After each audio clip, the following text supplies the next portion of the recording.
Hello, my name is Diana Pettis, and I'm the Title I Literacy Teacher at Crowlam School, and I'm really excited today to share my all-time favorite book with you called A Quiet Place by Douglas Wood.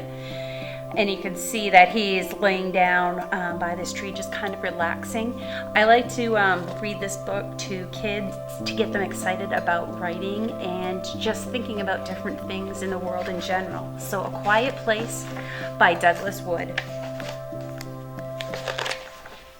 Sometimes a person needs a quiet place. A place to rest your ears from bells ringing and whistles shrieking and grown-ups talking and engines roaring and horns blaring and grown-ups talking and radios playing and grown-ups. Well, even grown-ups need a quiet place sometimes, but it can be hard to find one. You have to know where to look. It's kind of funny, he's putting his hands over his ears right there. You could look under a bush, a lilac bush in your own backyard. When you crawl underneath it, all the sounds of the world seem soft and far away. And you could be a pirate, finding buried treasure on a desert island. A bush could be your quiet place, until someone calls you to clean your room. Then you could look in the woods. You might find an old stump for a chair or a mossy log for a couch in a green mansion of shadows and sunbeams. It's not really quiet, of course. Blue jays scream warnings in wind songs in the leaves, but it feels quiet. And you could be a timber wolf, the gray ghost of the forest. The woods could be your quiet place. But if the woods are too dark and deep, I wonder where they're going to go next. You could look by the sea, on a beach in the early morning fog. Your footprints are the first of the day. The waves are roaring, the gulls are crying, but it doesn't seem noisy. And you can just be an explorer, discovering a lost continent. The beach could be your quiet place. But if the beach is not your cup of tea, I wonder where he's going to go next.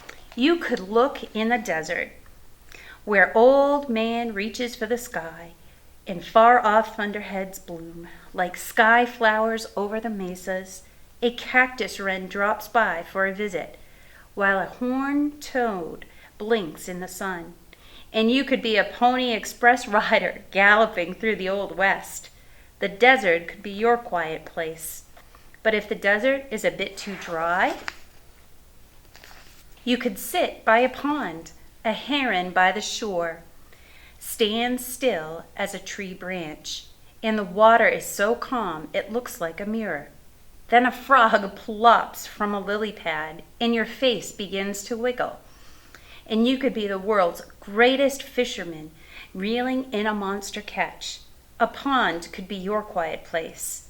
But if the fish aren't biting, you could look in a cavern, where every footstep echoes, and the slow drip, drip of water builds new rocks that hang like icicles, or stand like sculptures, where days and nights and weeks and years are all the same. And you could be a cave dweller in the lair of the saber-toothed tiger. A cave could be your quiet place. But if a cave is too cold and damp, you could climb to the top of a hill where clouds float by like ships or alligators or elephants. On a hilltop, you can see a long way and think long thoughts about how and what and why. And you could be a mountain climber on the top of the world. A hilltop could be your quiet place. But if your legs are too tired for climbing, you could wait for a snowy day and lie down in a snowdrift. All around you, the falling snow whispers, shh, and wraps the world in silence. If you listen closely, you can almost hear it breathing. You breathe softly too, pretending to be a polar bear sleeping in a land where the snowy silence never ends. A snowdrift could be your quiet place.